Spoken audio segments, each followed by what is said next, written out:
We're all right? Okay, we're ready to continue the regular meeting, which we call to order. The first item was I put on the agenda was appearance by Phyllis Bravo, whom I've had several conversations with, and she was upset about the way she was treated regarding a shut-off and an extension to pay a 9-month-old bill. But in the event, I said, put you on the agenda so you can talk to the whole board. I backed up the action the staff was taking, and so that's all I can do at this point, but I'll let you come and talk to the board.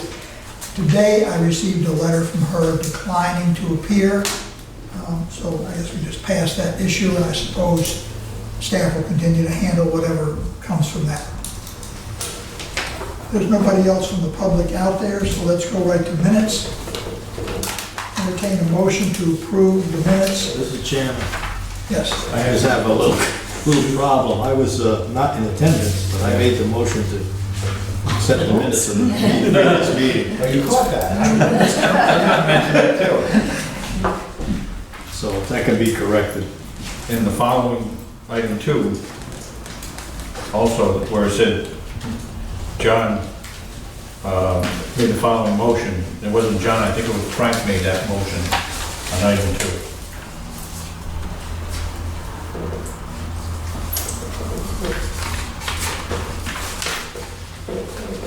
Okay.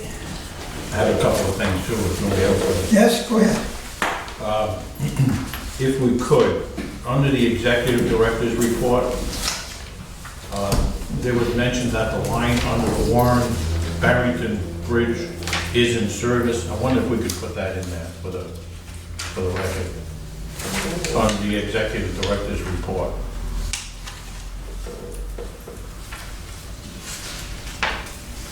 That's the case, right? It is the case. Yeah, you said it was because we had some water going through it, just to keep it moving. She reported it, I looked at the video, she Right. reported that was in service, so I just wanted to add that in there. And on the next page, also on page 2, when we had a discussion about the director's salary, and there was some discussion about, I brought up about the salary range, and it was suggested that the salary range for the executive director is be referred to the personnel committee. Okay, Could we put that in there, please, that it would, any range, salary range would be referred to the personnel committee?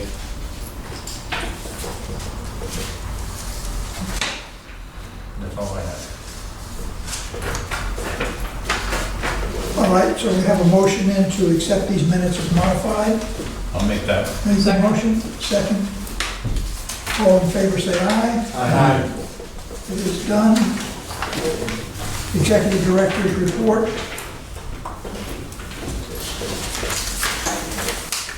Hey, hopefully now that it's warmer out, people are using a little more water. I know I am. It's been a good month so far, I think. So hopefully things will be picking up. Just to let you know, Providence Water did submit for a rate increase. We are filing a motion to intervene. We are hopefully going to be working with a couple of the other towns to intervene in the rate filing and share the expense. So Similar to what we did we'll last see year? how that works out, right? Yeah, similar to what we did last year, right? We started it last year and we shared some of the expense, and then the Kent County had backed out, but they're working on it again this year, trying to get something set up. What increase are they asking for? 12.7%. That's overall. For wholesale customers, it's 7.5%. Oh, yeah, right there. But we did have one outstanding issue that we definitely would like to pursue, and that's how they classify their transmission mains versus their distribution mains. We have something to discuss there, which would actually lower our allotment. What did they actually get last year? They didn't put in last Oh, I year. thought that was the, Last year was the building. They were looking for money for their new facility. They weren't charging the wholesale customers as of yet, but we would have been on the hook later for operations and maintenance costs and any taxes that might have been paid to the city. So we intervened in if those that kind of respects. figure held up, what kind of money is that roughly to us from what we? Presently, we spend about $2 million a year. 7.5. Half on top of that. We actually did plan in our budget for it wouldn't come into effect till the end of the year. We did plan on approximately 4% starting the end of this calendar year. So it would not affect our budget this year. Just the way my mind works, are they trying to increase revenues because they still hope to sell it to stave off bankruptcy? They certainly would like to do that, but when you go by before the PUC, you have to present known and measurable expenses. So it's pretty tough. And then when you have interveners like us, they can ask a lot of questions and they have to produce the proof. It's very tight. Well, our attorney has been successful. He's very seasoned. They must not like seeing it. Are they going ahead with the building? Pardon me? Are they going ahead with the They building? closed up. They are. And they actually did get a rate increase for the retail customers, of which I am one. And they are proceeding with that. And once they get into the operations and maintenance expenses, we will be assigned a portion of that, but that was part of what we argued, that would actually be fairly minuscule. And we argued against because they were also proposing paying taxes to the city of Providence for the facility. They, at the end, said they will not pay taxes to the city unless ordered by the PUC, which is not likely. So we'll pursue that and hopefully bring that rate increase down a bit. Pam, I see Kent County is asking for 12.7%. Is that a good partner for us? If they're looking for that much, we're gonna fight the 7.5%. Here's Kent County saying, well, we need 12.7, but yet they want to partner with us, or we want to partner with them and say, Providence Water, that's too high, we can't afford that. Well, with Kent County, they're pretty much in the same situation we are. They have to replace a lot of infrastructure. And they haven't done rate increases for several years. Okay. So if you look at where we're trying to maintain an annual rate increase for something over 3 years, they're pretty much in that same ballpark. It's the strategy to do the small increase and the big increase. Correct. Always, much And better. it's the same thing Providence is doing. They haven't done an actual rate increase for 2 years. So, and with the PUC, it's very difficult to get an annual rate increase. They like to see a full filing. And it's very expensive and very time consuming to do a full filing. So the most you'll usually see is every 2 years. So it makes it much easier on us and I think on our customers to do smaller increases over longer periods of time. Can you elaborate on the BCWA alternate supply, your meeting with East Providence? I noticed they can't make any commitments. What is that? Yeah, I found this whole thing too vague. I mean, I don't know what tentative approval means. I don't know if there's a date to reconsider and get full approval for the emergency hookup. Well, they're waiting, they gave us essentially approval to go ahead and hook up. They wanted more information for the operation parameters, and they are waiting to see the full design documents, which are almost complete at this point. You know, And this then is- before they give their final approval. This is such a critical issue for all of us. I would like that detail to be spelled out in excruciating. So that somebody understands what's going on when they read this and doesn't need to get an interpreter to tell them. In other words, I don't assume that they all know what we know. Yeah, well, we had a letter before. You had given Well, us I know I copy of the don't. letter. And I would like to be knowledgeable about, are we waiting, are they waiting on us to submit something? Are we waiting on them? Who's on first here? Actually, we're waiting on our engineering firm to complete the design documents and have those submitted. They have submitted some of the permits. The design documents should be ready, I believe, in the next couple weeks. I'd like to have dates in here and specifics. So if we're waiting for our engineering company to produce design documents, then I think they should say that, and that the documents are due, pick a date. Because I think we need much better tracking and accountability on this. My understanding is that by reading the documentation that's come to us in the last couple of 3 months, you're touching base with all of the players in each province, the ones that control the money of the city council, which I believe they're on record saying that they don't have any money to address this problem. So, That's regarding the 24-inch interconnection Yeah. between the tank and the pump station. and, yeah, but are there any monies that we would require from each province to do what we're planning on doing What we're planning on doing right now is connecting into the 16-inch main at our cost? at our cost. Right, all it involves is their permission. Can we do it? And that's what you're Connect chasing it. now is the permit or permission to do that. Right, And that cost is to be borne by the PCWA. correct. However, the overall design, we're moving ahead to have that ready in the event that we get funding or have to decide to do it ourselves, either way. Because way back, these provinces are not saying they don't have any money to address this problem. So we've gone ahead, pursue an alternate source and, line up all the ducks in a row. Right, the idea is the first step is we'll connect in with the 16, and that should give us at least a couple million gallons of water a day. Our next step is to, and we board agreed to do the design work for the 24-inch main, which goes between the tank and the pump station And into these I just provinces. think that, it's taken place over a period of time that sometimes those of us that follow it closely even get confused on where we're standing. So maybe it might be prudent, You're right. just to give us something in I think a so. white paper saying, this is where we stand and this is what we're doing. And even if we put it on our website so that everybody knows.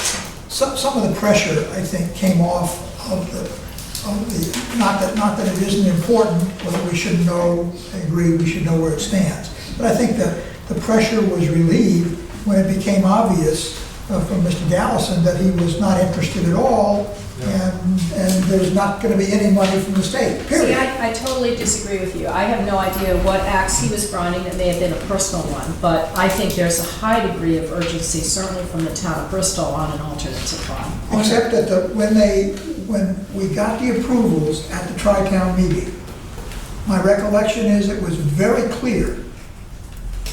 They did not approve it unanimously. There was an approval, and it was based on moving ahead if we got state funding to go with it. Yeah. And so we don't have state funding, and that became evident that we weren't going to get state funding several months ago. That became very evident. So I'm not saying that the project, we shouldn't know where the project is. I'm just saying that the urgency of the project hasn't changed, where it's being designed, it's moving, they've met with East Providence, but there's no state money right now, there probably won't be until next Well, year. let me ask you this. If there were an incident that cut off our pipeline tomorrow, Yeah. would you be comfortable with that explanation? Because I would not be. No, I would not, but on the other hand, I don't have $24 million. None of us do, but I think personally that it's incumbent upon us as directors to really understand what are we waiting for, what is the timeline, who is going to produce what at what point, and if it doesn't happen, then we have to take action.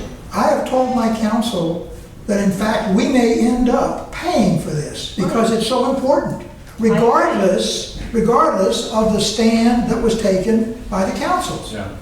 I've told them in a public meeting, televised. Yeah, What there's so not much enough direction? detail in here for us as directors to understand what's going All on. right, so I think we can certainly get that, and you're right. I mean, it's certainly important. I would like to move forward, as far as I'm concerned.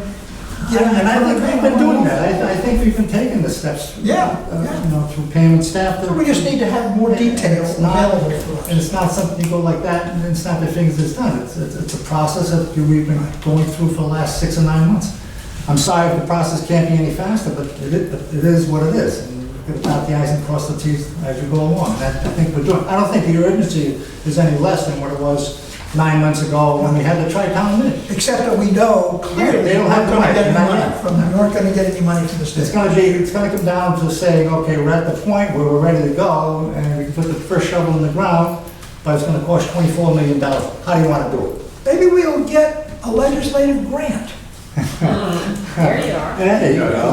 Could I ask a question on the 16 inch? Can you give us a rough timeline?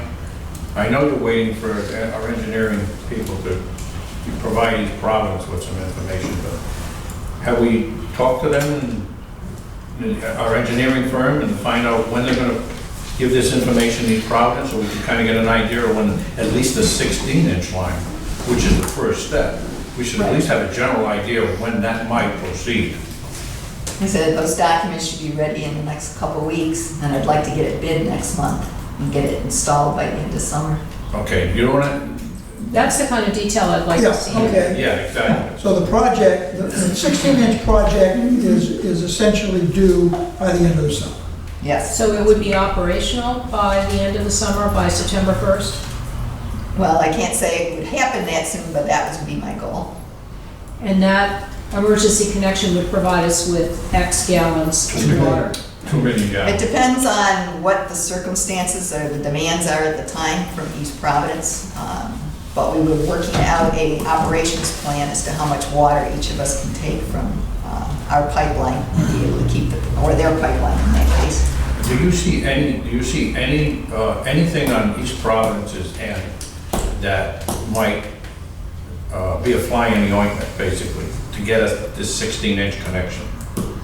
Is there anything you can imagine that might hold up that tie-in? Well, they decide to say no, but at this Well, point, they have not. And they have said they approve it, but they wanted to look at more of the operational numbers, in which we're working on an agreement for the operation. So to be specific, I don't know who is approving it and whether it requires council endorsement of that approval or whether the person telling you that there would be approval has the authority. Those are the kinds of things we don't know. No, it is approved by the administration, the So water they have the authority to do superintendent that. and the manager, yes. Because it just involves us connecting into their system So the as an council- emergency backup The supply. council doesn't have to vote on it? No, there's no funds No funds on there. their part. Well, that's good to know. Now, who would set the rate if we using some, where does that come in? Essentially, we'd be looking at setting, which is proposed in the operation agreement, that it's the same rate that we pay Providence. Because if we pump water to them from our emergency pump station, which we're trying to give them back, give to them, is we would charge them the same rate as Providence would. Okay. And so it's trying to look at a two-way feed, so that in an emergency, no one is paying. This is an emergency Over and situation, above not a the profitable normal. situation. No, this is just for an emergency situation. Okay. Does this emergency situation work both ways? Right now, they have access to the emergency pump station, which we built as part of the Crossbay pipeline, and that supplies them water from our pipeline. But we have no way of getting water from their pipeline, so this is what this interconnection would provide for us. That's why it's solely on our cost. This interconnection really only supports the Bristol County water. You know, I just think that it's important that, you know, we sit here, we know as directors what's happening, but I think it's important that we get, you know, the status of it as of the end of May 2016 out there, or even put it on the website, you know. That way, no one can say to us, oh, we didn't know what the hell was going on, I didn't talk to you, you didn't call me, and so why don't we do something like that? By the way, are we getting any information on how many hits we get on the website? Are people We do. frequenting the website? Not very. Okay, I mean, you say we put it out there, but I wonder how many people actually go to the website to look at something like this? Mostly, I believe it's people looking up their bills. Okay. See, if there's- But then if we feel we can keep some, you know, Sue's also working on adding some additional information that might be Sure. interesting to customers. If they go to look for their bills and find something, you know, that would be of interest to them on the site, maybe they'll come back and look at other things too. I think just a status report page of what's happened. You know, you met with the town manager, the water assistant superintendent, DPW, and just send that to the town clerks of the 3 towns and have them put on the agenda if they want, and then everybody's up to speed. And I also think somebody needs responsibility for keeping the website updated. I mean, for instance, if you look at it, Bill Gosselin's term expired 2/28/13. Oh, 2/28/14. You're not even legal. Yep. Gotta go. Paul Bishop's expired Check back. 2/28/14. It was renewed. Not according to the website. so we need to update the website. Thought Randy Board was member dates. dealing with We that. had this conversation, as I recall, 3 months ago, maybe 4 months ago. I think it simply will require a point person, who is the person who has to make certain it's kept updated. It can't be, Oh, you're right, it's gotta be, I thought Randy was doing that on the website. Apparently not. He's pretty much asked what we do, Okay, and just follows through. let's deal with that one. I have a question on the Cutler and Mulberry Streets. You say we're gonna replace a 2-inch main, we're gonna put two, I thought the minimum we had was a 6-inch. No, if we don't need fire flow on the line, we try to keep it smaller. It's a small, short dead-end line with no hydrants. So the idea is to keep the water quality Okay, in better condition. Mulberry Street only has like 3 houses. Right, it's very short. It doesn't feed into the mill? It The old used one to, did, that's what they're eliminating. which is why the water pretty much is stagnant now, because it doesn't feed into the mill. It hasn't for a lot of years. So it's, the main's pretty deteriorated and it's got pretty bad water quality. Probably there when the mill was built. Anything on the Water Street main replacement, I see it's gonna be delayed till next spring because National Grid refuses to take responsibility for that second gas main remediation work. Is there Yes. anything changed on what you reported in here? That's pretty much the way it stands right now, right?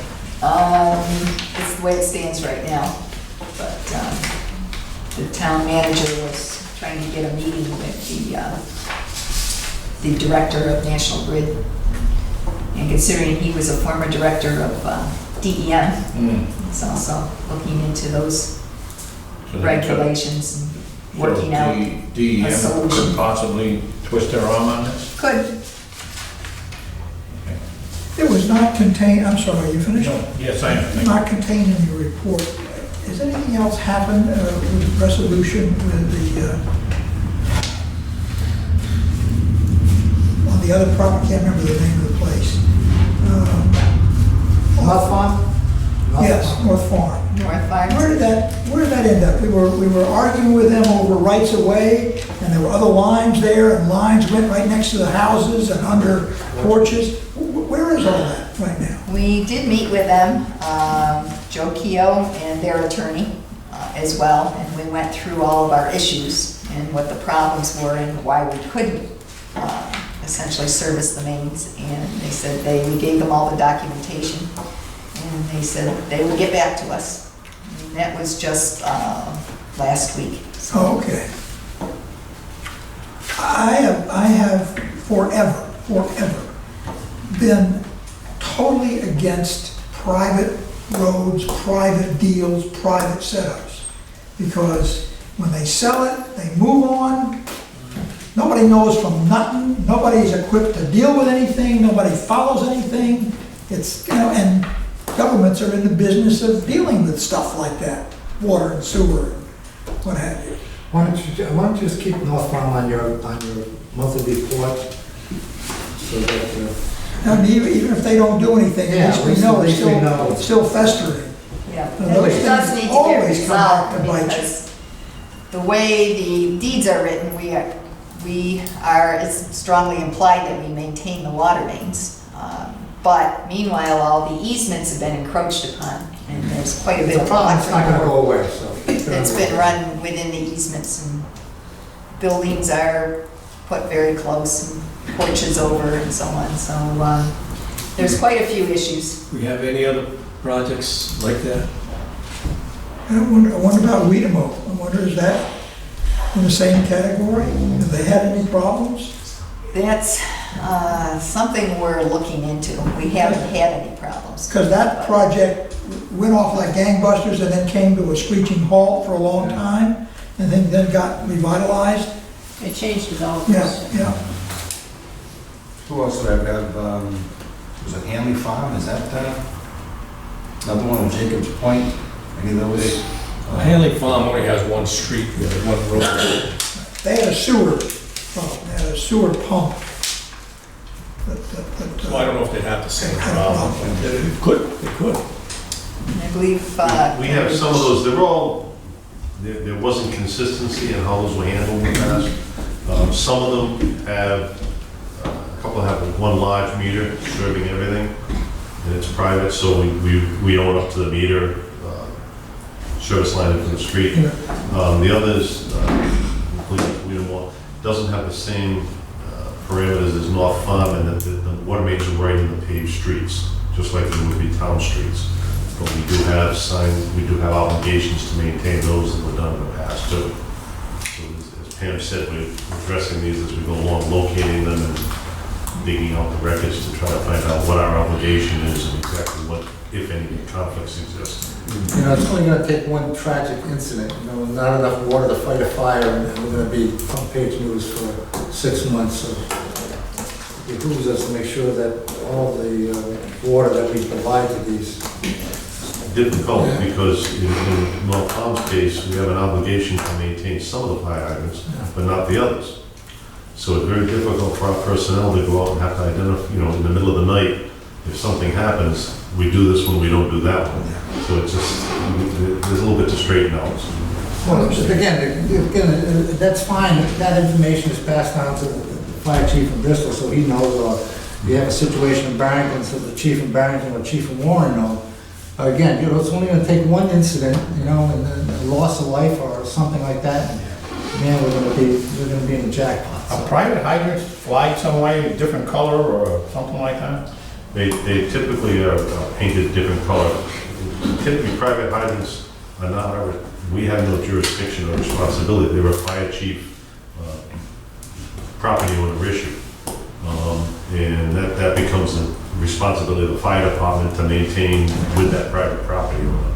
We work closely with the fire department, so we're all hand in hand on it, but for the most part, a lot of the private fire hydrants you find out there are pretty much in for insurance purposes and those involved in fire. There's a private fire hydrant right up against the building, and the fire department's usually not going to use it. They're going to get that on our hydrant, out on the public mains, before they use the private hydrant, if that option exists. Well, okay, you know, we've been down this road once before with Papa's Court, and look what it's Yes. costing, so. Yes. I don't know, I'm not gonna here sit here and micromanage, but we're gonna make sure that we've got our I's dotted and T's crossed as far as fire protection goes for those areas. Any other questions on her report?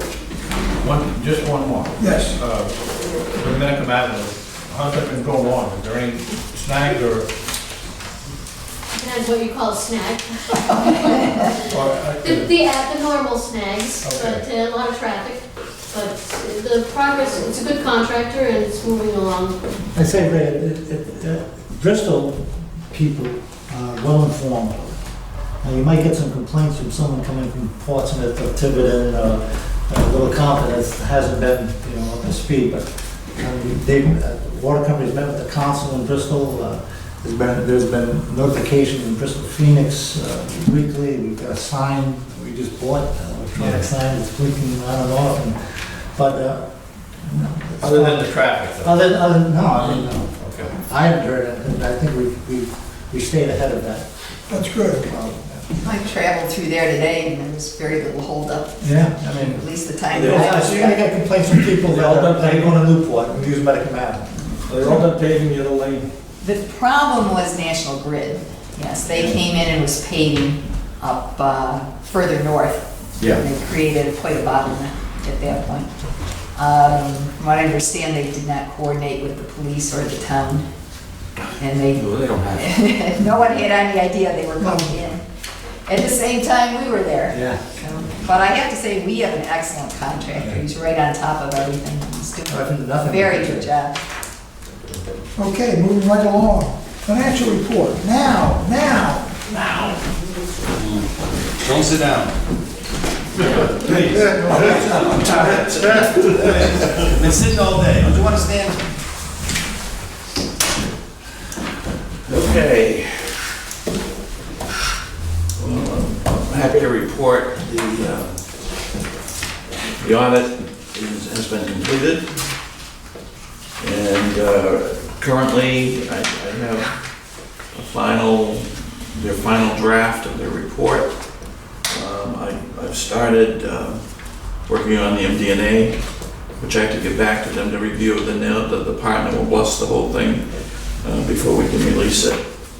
The audit actually went off without a hitch. It was a new firm this year. And we historically have never had more than 2 auditors at a time. They came in with 4, which kept me hopping, and they were all working on something different. So we're very busy for the time, and I want to thank the staff for jumping up to help, because the same weeks they were here, Rosemary, our accounts payable person who was an integral part of this, she's retrieving records and things on bills. She was out with bronchitis for the 3 weeks she was here, so the rest of the staff stepped up, and I wanted to thank them, just let them know that everybody stepped up to make it work. The new firm was thorough. I thought they were young, but as I get older, our perspectives, and I said to 2 of them, now what grade of high school are you in? But I was assured they were CPAs, and they were quite good. It was part of like any firm, they do things a little different than the other firms do it, and how they approach it, what they had emphasis in, and so it was a learning and a teaching moment for each of us on learning what they wanted, how they wanted it. So right now, I'm in the middle of writing the MD&A with the new GASB regulations, which were GASB 67 and 68, which is how you approach and show on your statements your liabilities for OPEB and pension. We had to go back and restate the previous year, so we were talking apples to apples. So there's a little work there that we're doing. So I did find a few things I questioned them on, and we worked it all out, but I'm happy to report I have a draft of the letter that's going to go to the board, and they found no deficiencies. There were none. And that the only adjusting entries they gave me were GASB related. So there was not a transaction they found in all their review that required to be changed. They went over policy and procedures, internal controls, purchasing, all the accruals we did, how we presented all our accruals, all our liabilities, how we're presented, any decisions that were made in accounting as far as write-offs or whatever. They agreed with the methods that we had used during the year. So I'm pleased with that. So where we stand, I'm finishing up hopefully within a week the MD&A, and I'm glad we don't have the pressure of getting ready for the end of May like we used to and rush it. And but we're in good shape. As soon as I finish that, it'll go back. They'll incorporate the MDA into the report, and the partner will sign off on it. In the meantime, Pam and I and some of the staff have been working on the rest of the annual report with the 5-year comparisons and all the ratios and the content that we have in the informational part of the report. So as soon as we get that, we can piece it all together. We'll have them printed, and the plan right now is to present that at the June meeting, the finished product of the annual report. The auditors will be available at the July meeting. I thought it'll give everybody a month to go through it, ask their questions. So what I told them I usually do is I always ask the board if there's any major questions to pass them through me. I'll give them to them so they can be prepared, or if they have to bring material or whatever to answer those questions. So we're good. I think for the working with the new firm, I'm pleased the way everything went, and they were very complimentary to how we conduct our business. So That's good. I think Mark deserves a big thanks. I know he had stacks of reports already before the auditors came. They had to ask for actually very little information because he had most of it prepared ahead of time. And the fact that we didn't run 2 systems last year, just the QuickBooks system, and Mark had everything very well organized, everything was readily available. last year we were working on half an old system, half a new. Right. This year approved for an inquiry. We were able to, rather than go dig through a file or whatever, we were able to pull it right up on the system and have them view it. And they did all their sampling. There was nothing we couldn't find or show why we did something. So even, the first thing they do is read the minutes of the whole year, go through, see all the contracts that were approved. And they carry that right through to the end till we pay the bill. That the pricing reflects what was in the, through each contractor. So they do a pretty good sampling of that. So we were jumping up and down. I got a lot of exercise. It doesn't show, but I got a lot of exercise during that time. So we're kind of gliding at the end here to get through the final. The regular statements, I haven't finished April yet, but I've got a good start on that too. So. But the audit report will be at our June meeting, and then we'll meet with them in July. Right. That's rather than have them come the same night you get it. No, that's fine. It gives a chance for the board to go through it, and so we're overall in good shape. So. Very good. Very Any pleased. questions? Any questions? All set, thank you. Thank you very much, Mark. Good job, Mark. As usual. Okay, bond counsel. Yes?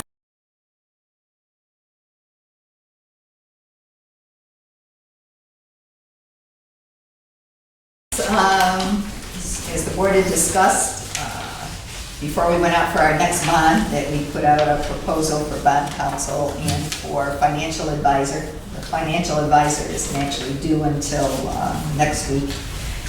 But as I mentioned in my letter, we did have 4 firms take out our RFP documents, but only 1 responded, and that was Mac Law Associates, Sandra Mack, who has been our long-term attorney and bond counsel, and I have to say, has an extremely good reputation in the field. Her references are always excellent. We've had lots of experience with her in the past, and now since she's actually started her own firm, she has lowered her rates. So we are getting an actual lower rate, in which she had given us a discounted rate in previous years, but she's now been able to even give us a better deal. As part of the bond proposal, I had also asked if there's other ways of charging fixed fees and so on per bond size, and she said she's willing to negotiate on any type of pricing that we determine would be of a benefit.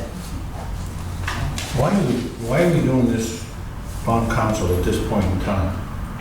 We are looking to do another bond next year. So I wanted to have the bond councils ready by fall and the financial advisor. And we had 4 people download, but 1 responded. Has anybody questioned why the other 4 have not responded? Is there something in our RFP that maybe they didn't like, or why would we only get 1 response? I don't think that's a very good display of interest for bond counsel. I mean, certainly just looking at 1 isn't very competitive, I don't think. So did anybody try to find out why the other 4 firms were not interested? No contact, or? No, I did not ask. I think we should, and I got another problem with this too. First of all, I had mentioned this before when the bonds came up. You probably heard me mention it. General Treasurer, Rhode Island General Treasurer had an article in the paper back in December, and he said that the state law already requires that every state, local, regional agency, and quasi-government board should be going through the Public Finance Management Board and file at least 30 days before any new borrowing. They are supposed to be there to help us minimize the cost of doing a bond. And I should suggest that we at least contact that General Treasurer's office and find out what the process should be to do this.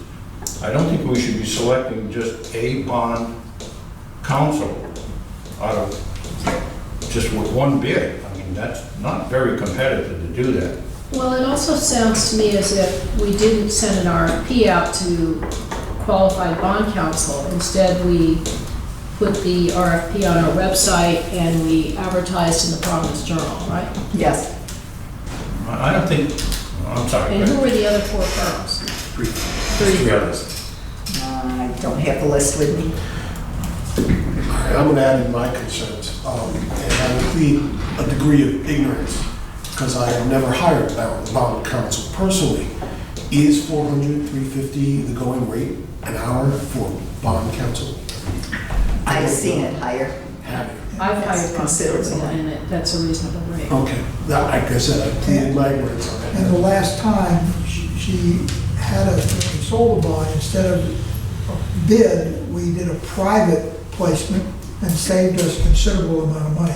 Well, Because she's extremely skilled at this activity. the only other issue on that is prior to my coming on the board, her name had come up in discussions with a couple of town councilors, and they were concerned about how much money she was getting.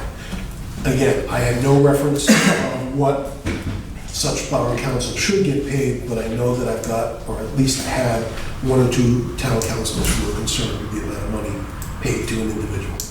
Well, at the time, she was also acting as our general counsel, Right. Yes. and she was working for a firm where she could not discount her general counsel rate from her bond counsel. I didn't give validity to it. That actually did put her on the higher side for general counsel. Okay, and that may have been what I was getting feedback on. That was the big argument. Okay, I'm just, Mr. Chairman, I would think if 3 other firms picked up the RFP and they saw something that they didn't think was right, they'd contact us and say, hey, this isn't right. Why are we supposed to go and say to them, hey, do you see something wrong in this? We put it out there, and they all have the same opportunity. And based on just the previous experience that we've had with Mrs. Mack, and we know just a couple of years ago how much she saved us on a bond issue, I'm gonna make a motion at this time that we accept the proposal. no second. Further discussion? I'm Further- going to vote against that proposal, and I think very, very highly of Sandy Mack. I think she does a great job, and I actually find the dollar Yeah. per hour reasonable. But I don't think we should make a decision based upon one bid any more than we would if we're paving or something else. That's exactly my point. I don't disagree with you, that she does do a good job, but I think if someone else looked at this and we moved ahead with one bid, there's gonna be questions out there. And not only that, again, I point to the fact that the General Treasurer of Rhode Island said, we're supposed to be running this through the public finance by law. But why doesn't anybody seem to do that or pay attention to that? So we should at least be looking into that. If someone on the outside wanted to question the board on how they selected bond counsel, and the fact that Ms. Mack has done it so much for us in the past, they could look at that as us being favoring her and not getting a good competitive bid. And I understand what you're saying, John. I don't disagree with you. She has done a good job.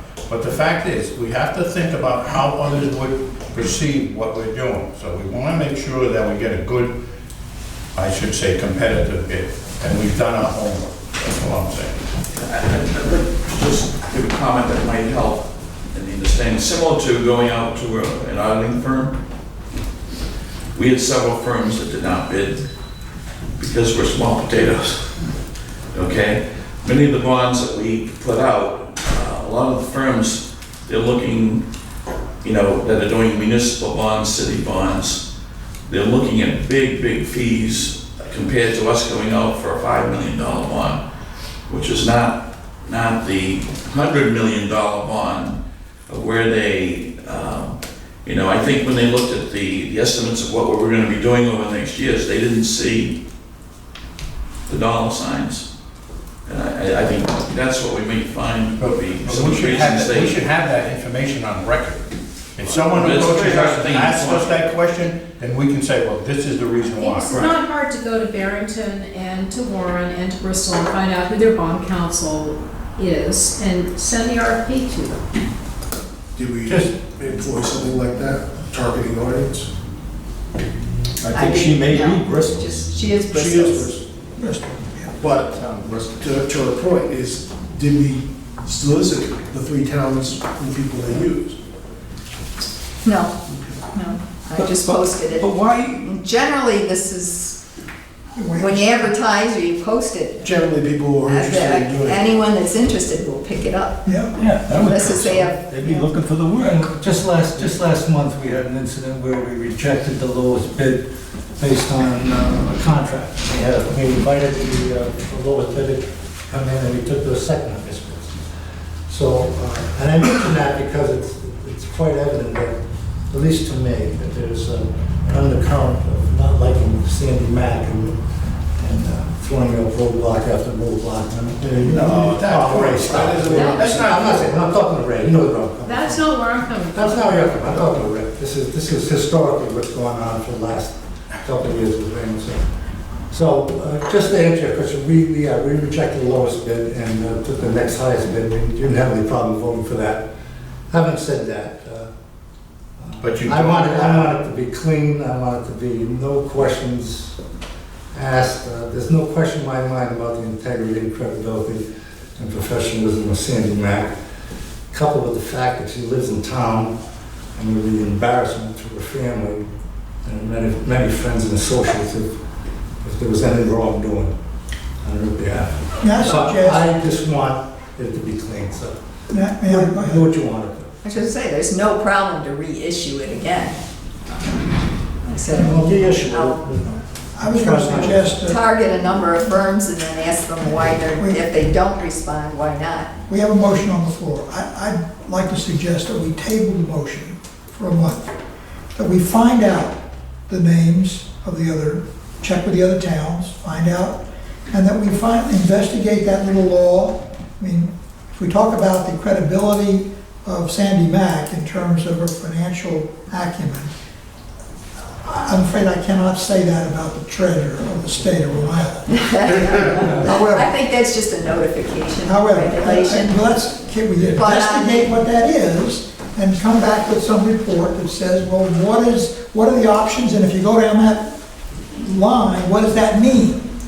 I would think at this point, it would be better just to reissue the RFP.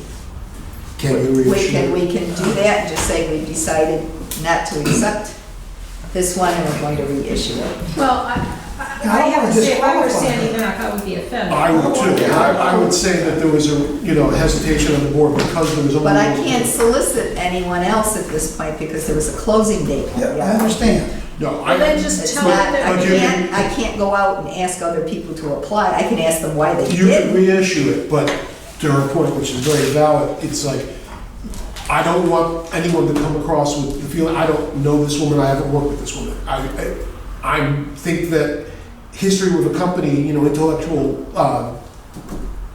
having the history with us is a very positive thing. And I would feel better if there was someone else with the same number and we could pick her. You know what I'm saying? I don't like. I actually think what we will get is higher bids, and that's fine, we'll pick her. but I think awarding it to the only bidder is not good practice, and I think very highly of Sandy Mac. So if you're gonna close the RFP and go back out, then I would just suggest to her that the board was not comfortable with only one bid, and so we're. Which is the case. That's my argument. It's not like it's a case of one bid. The other three chose not to bid. They chose on their own not to reply. She did what she was supposed to do. Why do we want to have to keep going back and say, oh, well, let's keep going and look, because it makes it look like she did something wrong. Well, Not I don't her. think she did anything wrong. Well, that's what you're saying, you I don't want actually- to accept it. I actually think we did something wrong. Yeah. I think when we didn't get more than one bid, that was the message. It shouldn't have been brought to us. I don't think it should have been brought to the board unless we tried to at least track down why they didn't bid and at least attempt to try and get more bids. Because I'm not comfortable with one bid. I'm always looking at it as someone else outside looking at us if we're doing our responsibility. I wouldn't do it with my money. It's got nothing to do with Sandy, I'm telling you. I think she's You very think what you talented. want, but it's not that. I know she's competent. My 2 cents, I agree with John to the point that we shouldn't have to pick up the phone and say, hey, we saw you on the website, we saw you download the information, what's up? Why didn't you respond? Is there something out there that prevented you from submitting a bid to the Bristol County Water Authority? I don't think we should be doing that. I also think that maybe you need to get in touch, or should get in touch with our legal counsel, because we don't want to be putting something out there that is inaccurate or untrue regarding the only bidder that we received from and those that we did not receive from. There's no rush to act on this tonight on pen and paper. Talk to Joe, so we're not looking to offend anybody. Our reasoning is because we did not have enough qualified bidders, for whatever reason.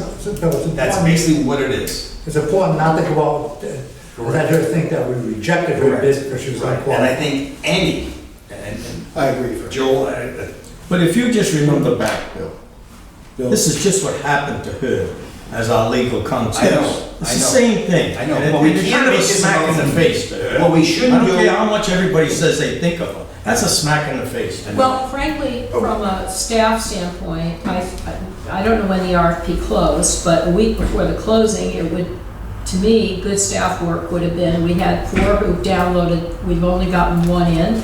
Let's call and see if they have any questions. We don't have to ask them if they're gonna bid. But that's not our responsibility.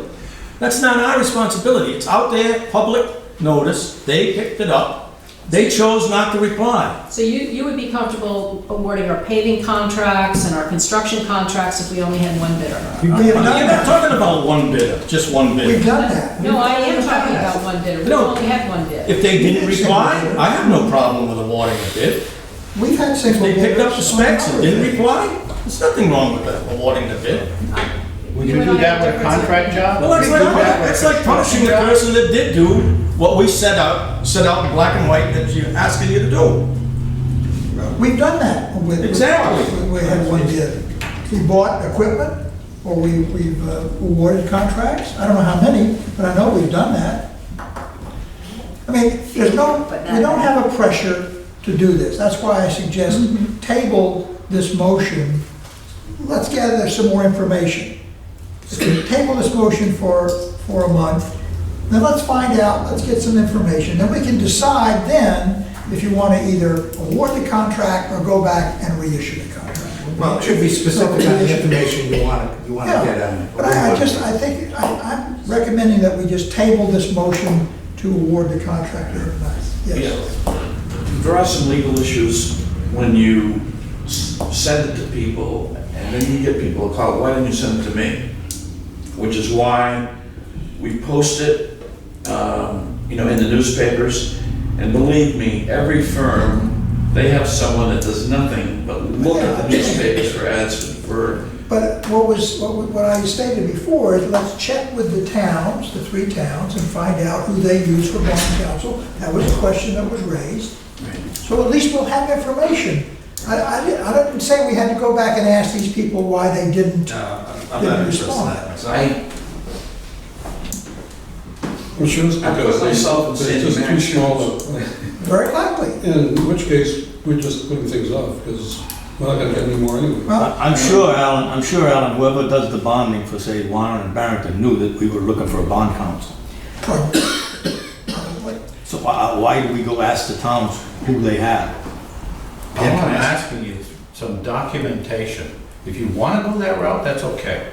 But have some documentation in case we're ever questioned. No, but the documentation is they didn't respond. What kind of documentation would Yeah, satisfy what do you you? need? Why they didn't? It could have been very simple, calling the 3 firms that downloaded it, and one might say it's below our minimum, the other might say, But why, we don't have Gina, anybody why should we qualified. do that? We already put out the advertisement. Once you call. That's up to them. I'll tell you, it's very dangerous. It is, yeah, because now you're soliciting for someone's business. You're soliciting, the Or RFP against someone's business. specifically says if you have questions. You're right, they shouldn't be calling. Either table it or take a vote. What do you want to do, folks? Move the Pam, motion. can I ask you one question? Yes. Okay. If we do our due diligence, you and your staff does, and you speak with our legal counsel, when we come back in June, then say, okay, the best thing to do is issue an RFP, and that means July, and then maybe August. Is that too late? No, we still have time. Okay, We're, all right. we're talking of starting, we've already talked with talking to TD and other people in August is when we were gonna start Right. that process. What I'm suggesting So we is, have a couple months yet. what I'm saying is, if you feel comfortable after speaking with our legal counsel, could you send out another RFP June 1st? With a date of required by, so that the next board meeting, we could see what comes in and take a vote, or is that too soon? Well, it's actually getting to the point the board's going to have to reject the RFPs if we want to issue another one. Yeah. So you Yes. have to say rejecting this one because you don't have enough bidders. Okay, You can do that and then we can issue a second one. okay. Why don't you check with council first to see? Yeah, what- that's, I would like to hear from council on whether or not we can proceed. If I were Sandy, I would probably drop out because it's obvious that she's not wanted. And we can do it fine. Well, My fear is That if we implies that nobody rebid, has a that she does not bid again. We get nobody. Pardon me? I didn't hear what you No, we said. get nobody. My fear is if we go out to bid again, that Sandy Mac's firm does not apply again. I wouldn't if I Mr. was. Chairman, it's a simple I've been through several things, it's like shooting yourself in the If we can foot, and proceed you have nobody. on the information we have now. No, we know we can. Well, Joe said, I mean, you No, know. what do you want to do? I've suggested move the table, but we have a motion on the floor. I need folks to decide Also, what they make the do. motion, can call for a vote. That's I right. call for a vote. Okay, let's vote. All those in favor of awarding the contract, what do we call it? It's not a contract, it's a, It's a proposal for bond counsel. accept the proposal for bond counsel to MAC Law. Raise your hand. With reservation. 1, 2, Yes. 3, 4, 5. Those opposed? 3. So this is not this doesn't require 6 votes, No. requires 5 votes, so it is passed.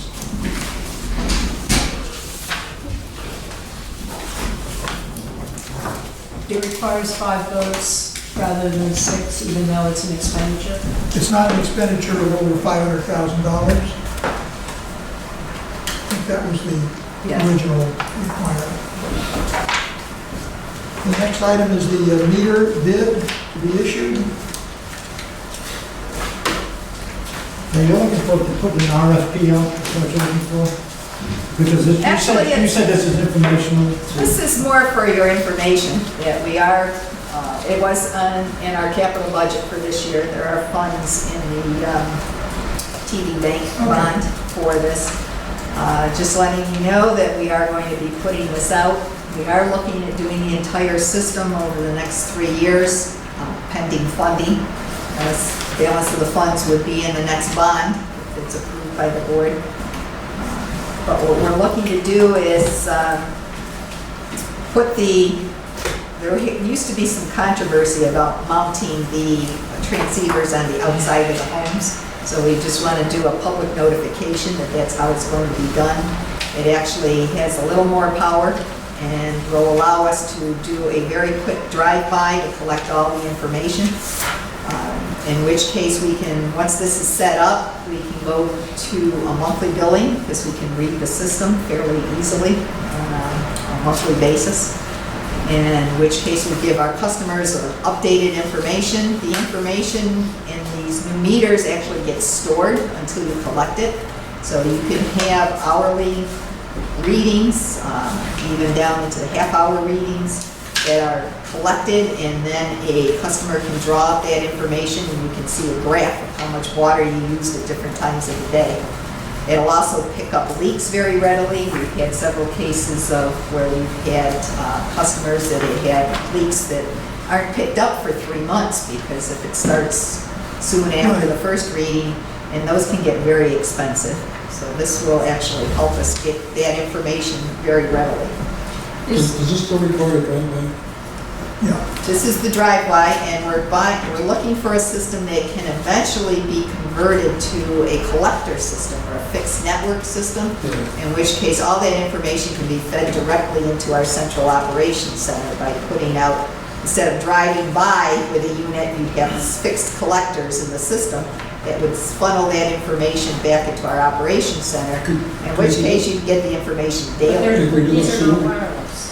Yeah, can we do this sooner? That's an archaic system, so. It really is. The drive-by, well, it's going to take time for us to convert because we've got an existing drive-by system and we're going to have to run both systems at the same time. Yeah, but what Paul is saying is the drive-by system is way outdated. Not necessarily. What's outdated is the meter system, the transmission system. With the drive-by system, you can collect all that data. It'll store it for a whole month, and you can drive by and collect it, or collect it as you need it if you need a customer reading, or so on. We're setting this up so we can read the entire system in one day. Well, that still requires someone to have to. It drive still this. requires someone to drive through, but we have to do that anyway with our existing system. It's gonna take time to get this all transferred over. We're looking at a 3-year program. So by year 5, we're saying we want to be on a fixed network Could system. these transmitters go to a tower eventually? Yes, that's what we've designed the system to do. So you don't have to do anything. Instead of having the drive-by person, you can set up the collectors to get information. From a customer standpoint, I would love to see us have a system that uploaded the usage information to the cloud and notify the customer if their water usage exceeded the trend, so that they could fix a leak in a week or a day instead of a month, which Well- is still better than 3 months. Yeah. This will still have a flag system that would, if a leak is detected, but it still has to be over a period of time to be able to flag it. But it will send an alarm through the system at that point. To whom? And to the collector. No, but not to the customer. we would know, we would have to know. It has to come through us first because we have to put all the data together. Your television set is listening to every word you say. Your water meter is gonna be listening every time you flush the toilet. We're really into, It frankly just seems so old-fashioned compared to setting a thermostat, for example, which can be done remotely using my phone. And as far as I know, there aren't any systems, and as far as the water world, that do that type of, have that ability at this point. Everything So has to Paul, go that's a into challenge. a This is your central business. I system. know, I'm really surprised. Yeah. and they all slow down. When they get old, they slow down. Yeah. Well, our products, Part of, if I could interject, part of the issue with fixed networks, and it's almost like the computer where you have 286 and 386 comes out, you buy that, you buy a 486, but you never really use the capacity of the 286 yet. So, but the fixed networks, there are limitations because many of the meter manufacturers, it's evolving very quickly. They'll do what they're calling hosting the service. So when you talk about setting it to the cloud and hosting it, there is some extreme fees on that on a monthly basis. They control all the data and release it back to you. So one of the issues we're looking at is a radio system which allows us to control the signal in and the signal out without having to go through a third party. It could be some substantial increase in cost, but not much more.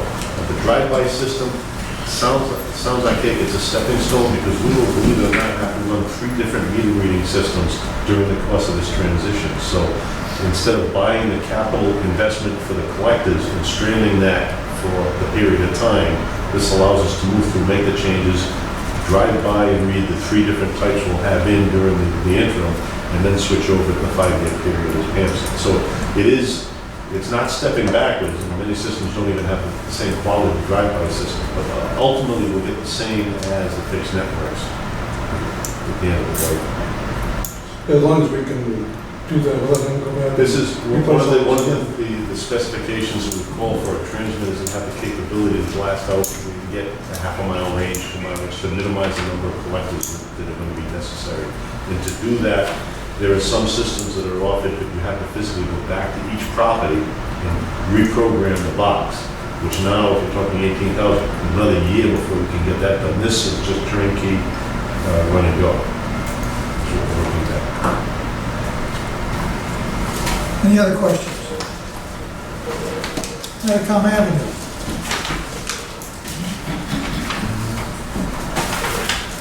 You bought that digital sign? Yes, we did. Any other questions on that? Yeah, is that one located in Mount Liverpool? This There was one over here. The Malik Liquor one that we borrowed one and we bought one. No, we didn't, the bought one is not delivered yet. We haven't rented until it comes in.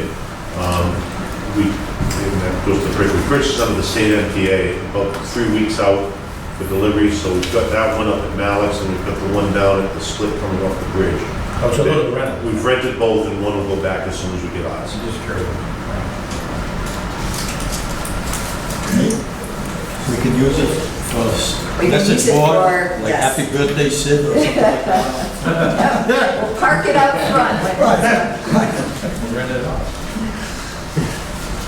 Is there any action on our part with regard to the additional work on Carter Lane? Not at this point You're in taking time. out the contingency, right? We're working with the contractor to get a fixed price, in which case it's still within the contingency. Well, we will let the board know what the final amount will be. Okay. The vacation request. Stephen, note, pretty straightforward. Entertain a motion to approve. So made, Mr. Chairman. Okay, and that means that will have the language for the 13-day. Is there a second? Second. Any questions, discussion? All those in favor, please say aye. Aye. Negatives, nay. It is unanimous. Thank you all. Machu Picchu, are you going to hike Yes. there or take the train back, or? Yes. And I'm worried about is the 13,000 feet elevation. Quite a difference from sea level. Yes. Okay, everyone, I had it emailed out, and then I actually have more copies if you didn't bring it with you. Whoops.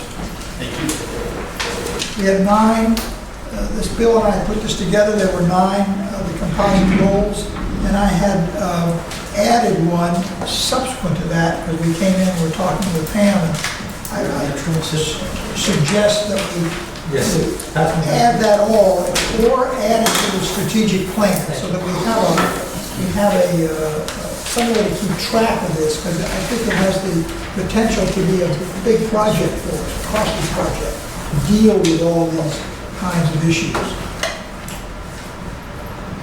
Questions, comments? Yeah, my comment is that these goals for 2016, 17, from my perspective, are not nearly specific enough. You know, for instance, how do we decide whether the goal is met or not met to pursue approval and funding for Phase 1 interconnection to East Providence? It doesn't have a date. It doesn't have, it doesn't define success or failure. I think I would say that if you don't get the funding, it didn't happen, unless there's a good reason that was beyond the control Well, in the corporate world, this would say, get approval from, who you get approval from, and funding of X for Phase 1 interconnection to East Providence by, and you put the date in. improve customer service and bill payment ease.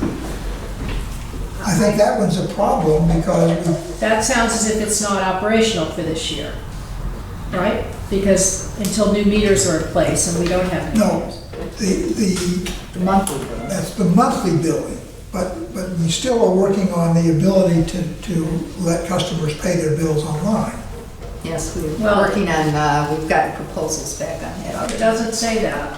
It says improve customer service. I don't know what the metrics for success or failure are. And bill payment ease says nothing about letting customers pay online using an ACH transfer instead of a fee for a credit card. How do we quantify success? None of these are quantified for success or failure. The only one that, in my view, only comes close, but I don't think it meets it, is resolve financial issues on reimbursement of $762 from the state. So I'm not comfortable with this because it's just not specific. So Suppose Bill and I come back and meet with Pam and put some metrics on these and bring it back to you.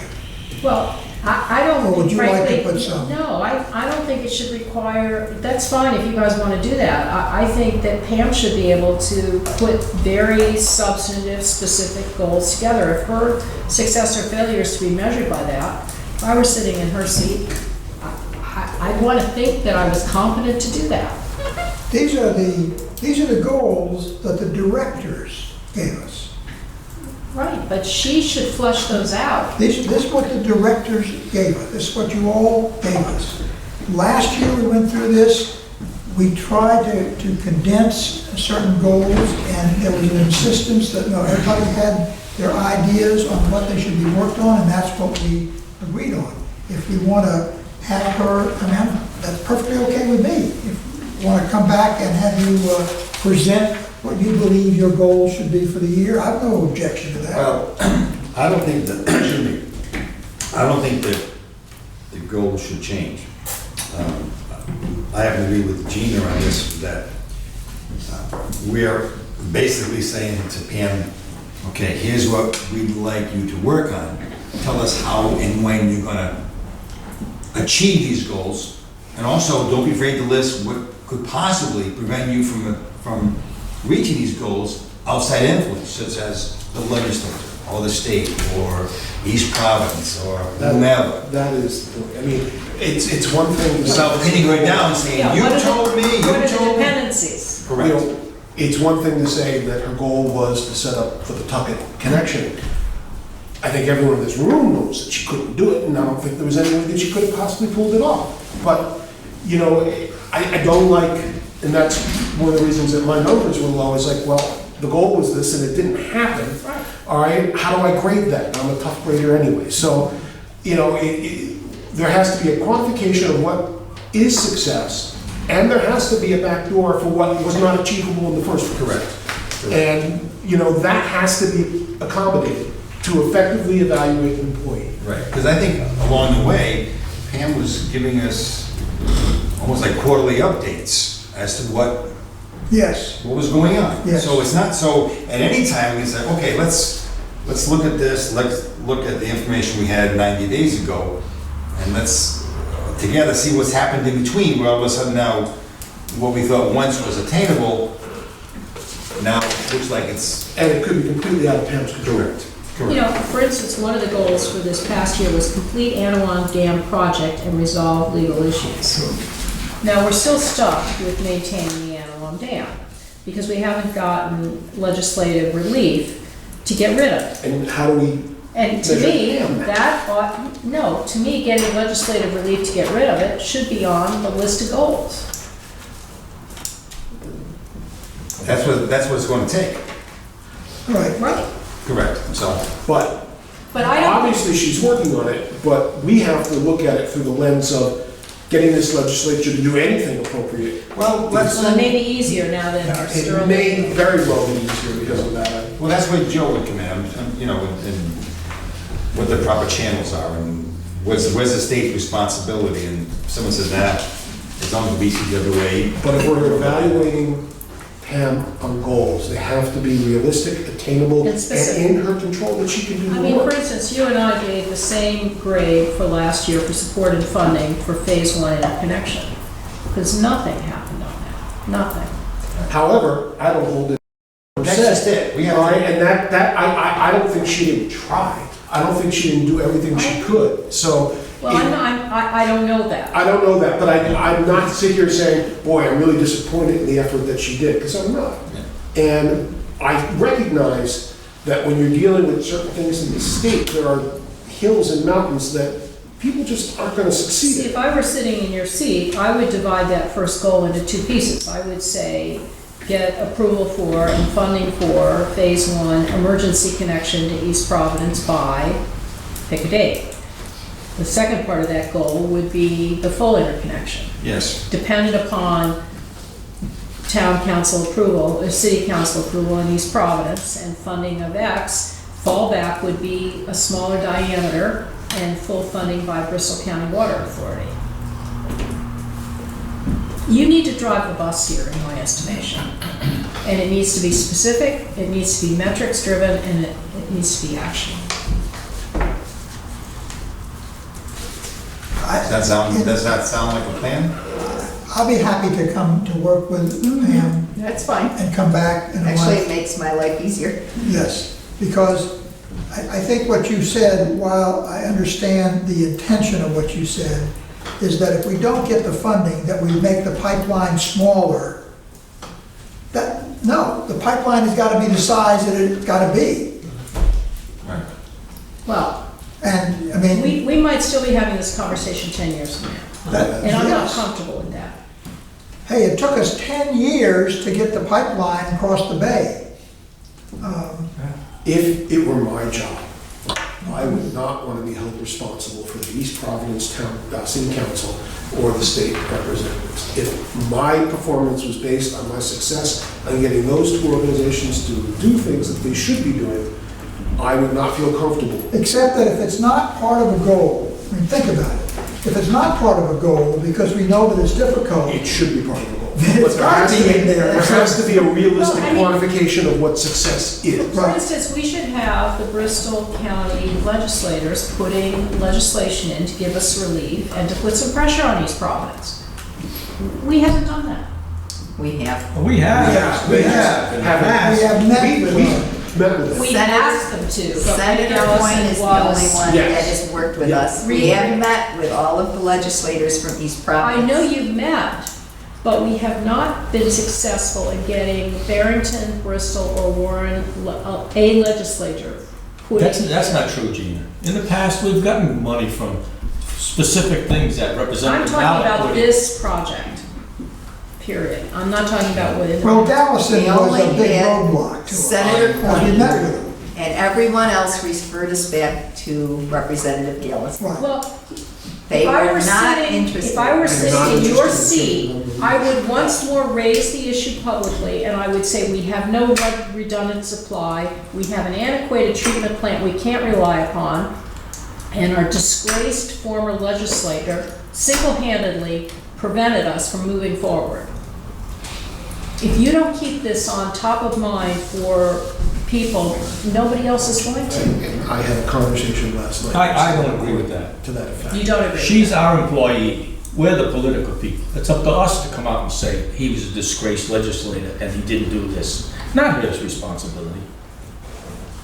We're the political field. We're the appointees. But this, right now, with him disgraced and having opposed us, it presents a political opportunity. I Yes. think opportunity is. I agree with you, but it's not her position to do it. But she has to do some of the initial content. We'll come back next month with a lot more details. And I think we'll make our life a little easier, and we'll give you the metrics that you're looking for. Let me ask this though, on this particular topic regarding a roadblock where our local legislators couldn't act effectively on our behalf, can we get that out? Can we get that question asked by them now regarding the Anawan Dam? Rewriting the law? Have Get we that out asked from for under us? legislative relief Have we asked? We have, Have we gotten a bill I- drafted to get one of our it was legislators? done by the administration and it didn't get forwarded. Excuse me, what was done by the administration? The administration had put together a revision of the bill to be able to relieve the state and Bristol County Water of the supplies from Massachusetts. Since they took our They bond pre- away. It didn't make it through all the channels. I still don't understand what you said. I think what you mean We is have the to have state. someone in the legislature to support it. I could not find anyone that would. I worked with the state administration to do the bill. They set it up, they did not forward it. The administration didn't We follow it? cannot, Bristol County Water cannot submit a bill. We need a legislator or we I need understand the that, administration. and you're saying of all the And legislators, we did not have anybody that would submit it. so you spoke to each one of them and no one would submit the bill? Or did, Anyone I talked to about it referred me to Representative Gallison. Right, right. okay, well then this to me is an ideal political In fact, opportunity. last night- You resurrect, Once things settle down, now is the time to start approaching our I talked to representatives. Gallison, to Malik last night at the financial town meeting in Barrington. And again, same thing. He said, now you have an opportunity, you have to deal Well, with then it. we have to pounce on that. we should take whatever that revision was and ask our Bristol County legislators to submit that. I don't think we can depend upon the administration. They have different access to funds. No, most definitely. But they were an option, which was going to move forward Yes. until they didn't. Okay. No, that'll be for next year. That'll have to be for next year. I mean, they're cranking, once they get that budget out, they're gone. Yeah, it's, Because the heat is very hot right now anyway. They don't want to be up there any longer than they have to be. Nobody, in my estimation, is going to solve this problem for us. We have to continue to drive the bus. and- Well, we have been with regard to designing, paying for the design of the system, the first phase, and telling our councils that we may end up going ahead and paying for it. So I think we've been driving the bus in that regard politically. I know that's the way, that's what I've been telling my I councils. totally agree with Joel that we should use publicity to our advantage on this issue, given that Gallison single-handedly prevented this from going forward. Yeah, to a certain extent, my hands are tied in that type That's a of. letter that I should write, Exactly. rather than, and perhaps I would write a letter and then send it by email and see if the board agrees to it, and go ahead and put it in paper. I would just caution you to, Yes. before you cast, Well, that's all, I know what you're gonna say. That's always been the other side of the two-edged sword. God help us if we make any kind of a comment about what's going on at the state level, because these people are so GD vindictive that they will take it out to you to your grave. And that's the experience that we've all had. I hate to interrupt, but we're kind of getting off the subject. We're still dealing with this, right? I said we'd come back next month with more detail. Okay, well, I just don't want us to get too far. No, Adrift here. I know it's important. My final thought is, anything that comes from us, okay, has to be factually supported. Because someone can say, okay, to his rep or her rep, Jesus, right, you tried all you could? And someone says, I have no idea what Chairman Club was talking about. So, we either put something out fact-based, or we just still continue driving the bus. Do we know what it costs us to maintain these antiquated reservoirs and our barely operational treatment plant on an annual basis? yes, I think we. We're probably looking around 100,000 In total? a year for maintenance. Plus, Now, not including capital improvements, no. I'm talking about the whole thing. Inclusive, Right. because the bigger the number. Well, the biggest issue coming up is the Swansea Dam, Yeah, Yeah, because, the whole thing, well, you're talking millions of dollars. right. And that's the relief we're looking for. There's ratepayers information. So They the don't- ratepayers they are don't gonna pay be for it. liable for X if we don't get out from under this. Especially since the town And it's not councils doing us any good. are under the impression that it's imperative that we keep these roofs. That's the other problem you have.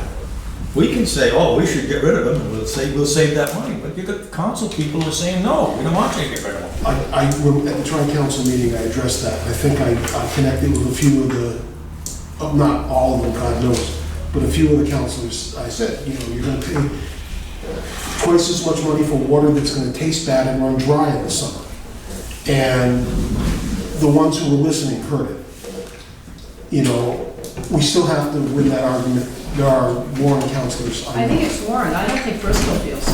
I know Barrington doesn't, but there are councilors that, Warren was the principal holdup. Yeah, well, they've changed, they have changed people on the town council since then. I know Stanley was really against it, but he's not there now, so I don't know. Was he the one who was the chairman? what's the squad? He was at the tri-council meeting as well. He was adamantly against it. Yeah, he was too, yeah. Well, that's because he didn't hear the words East Providence was on board.